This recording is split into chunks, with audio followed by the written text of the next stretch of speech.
to escape the ferocious tiger. Annie curled up inside the narrow pipe, her feet pressed hard against the walls, her arms aching from holding her position, but she didn't dare relax for even a moment. Just then her phone rang, attracting the tiger's attention. The tiger smashed the phone with one swipe, startling Annie so badly she trembled, and began to slide downward, stopping right at the pipe's opening. She desperately struggled to climb back up. A drop of sweat rolled down the pipe, and fell to the ground. The tiger was drawn over, licked the sweat, then discovered Annie inside the pipe. She was doomed.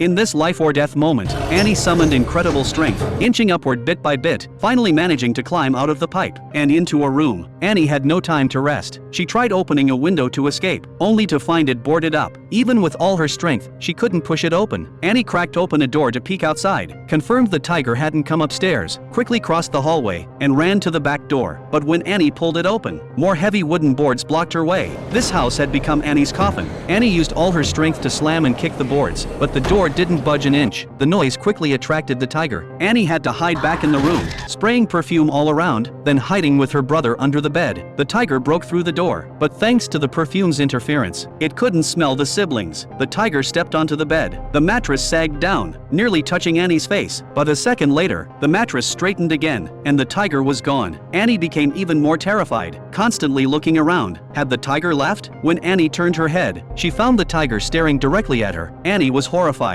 The tiger frantically reached under the bed with its paws, eventually flipping the entire bed, trapping the siblings in the corner. But the bed also blocked the tiger. Annie struggled to reach and open a door nearby, escaping with her brother. They ran downstairs. Annie grabbed a package of meat from the refrigerator, stuffed sleeping pills inside, rolled it into a meatball and tossed it on the floor, then fled with her brother from another exit. The tiger followed the meat sent downstairs, ate the meatball, but remained completely unaffected. Annie instantly lost hope, quickly hiding with her brother in a closet. The tiger followed their scent. Annie could only pray silently. Unfortunately, the tiger still found them, getting closer and closer, until finally, through the thin cabinet door, Annie made eye contact with the tiger. She could even see its sharp teeth clearly. She decisively turned and smashed the wall behind her with an iron rod. The fragile wooden wall quickly broke open. The tiger was about to bite through the cabinet door. Annie pushed her brother through first, then immediately followed, but was a step too late, her leg getting clawed. The narrow hole prevented the tiger from coming through. It thrust its head out, roaring, only a fist's width away from her brother.